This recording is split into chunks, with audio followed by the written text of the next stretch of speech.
Magandang hapon, ngayon ay May 11, 2026 at narito ang update ukol sa minomonitor natin na si Bagyong Kaloy at sa maging lagay ng ating panahon sa susunod na 24 oras.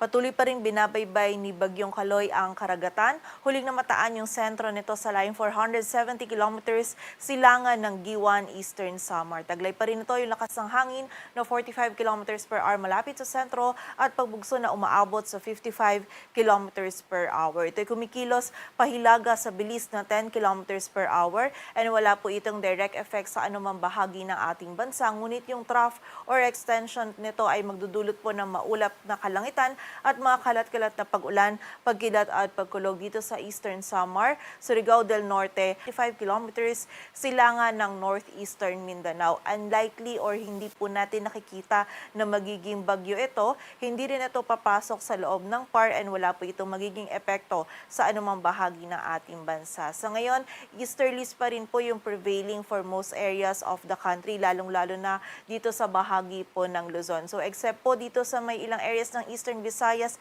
at Caraga, ang mararanasan lang po natin ng mga pag-ulan ay yung mga isolated dala po ng easterlies at ng mga localized thunderstorms.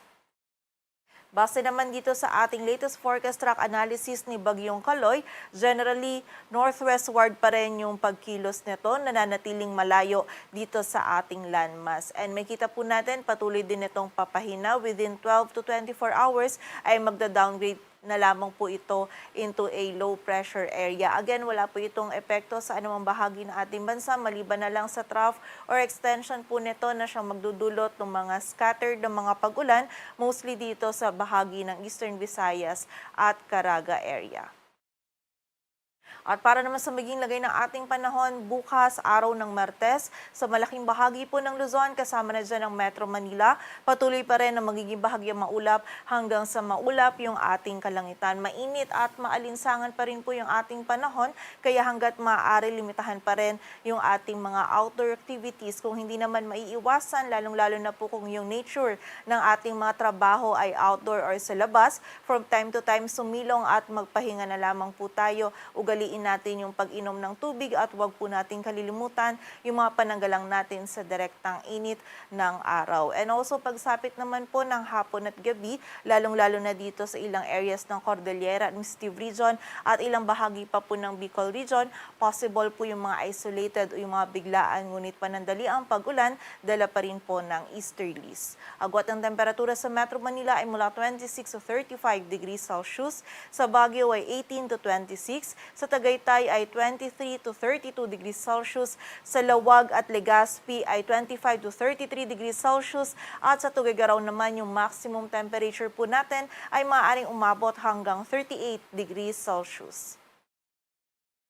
Dito naman sa bahagi ng Eastern Samar, Dinagat Islands at Surigao del Norte, patuloy pa rin po tayo makakaranas ng bukas ng maulap na kalangitan and possible pa din po yung mga scattered na mga pag-ulan, pagkilat at pagkulog dala po ng trough or extension ng low pressure area from Kaloy kapag nga po ito ay nag-downgrade na into a low pressure area. So mostly mga light to moderate pa rin po yung mga pag-ulan na ito, but possible pa din yung short period ng malalakas na pag-ulan.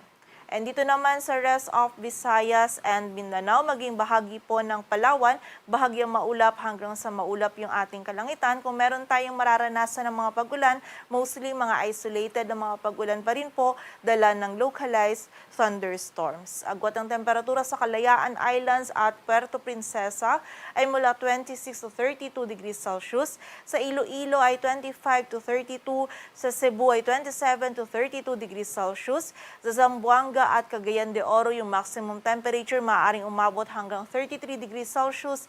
Sa Tacloban ay 31 degrees Celsius, while sa Davao naman ay hanggang 35 degrees Celsius.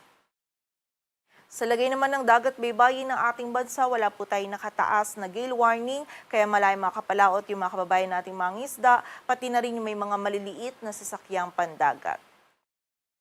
In the next 3 days, sa malaking bahagi po ng ating bansa ay easterlies po muli yung iiral kung saan dito sa Metro Manila, Baguio City at Legazpi City patuloy pa rin na bahagyang maulap hanggang sa maulap yung ating kalangitan. Mainit at maalinsangan pa din yung ating panahon at kung may mga pag-ulan po tayong mararanasan, mostly mga biglaan at panandali ang pag-ulan lamang, dala pa rin ng easterlies. Agwat ang temperatura dito sa Metro Manila ay mula 25 to 35 degrees Celsius. Sa Baguio City ay 17 to 26. Sa Legazpi City naman ay 25 to 33 degrees Celsius.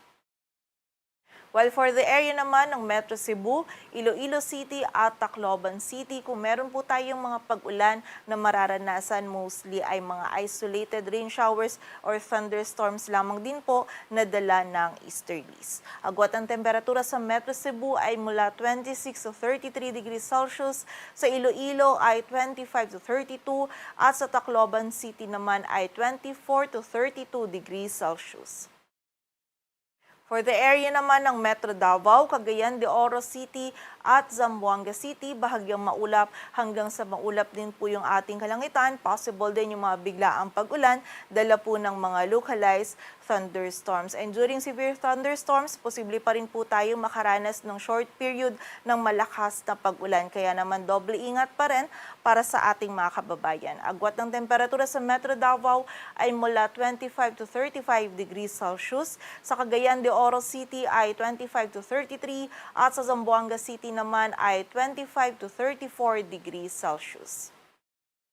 Patuloy po tayo magantabay sa updates na ipapalabas ng Pag-asa. Para sa mas kumpletong impormasyon, bisitahin ang aming website pag-asa.dost.gov.ph. At para naman sa pinapalabas ng ating mga regional offices ng mga heavy rainfall warnings or yung mga thunderstorm or rainfall advisories, bisitahin ang aming website panahon.gov.ph. At yan po muna ang latest dito sa Weather Forecasting Center ng Pag-asa. Grace Castañeda, magandang hapon po.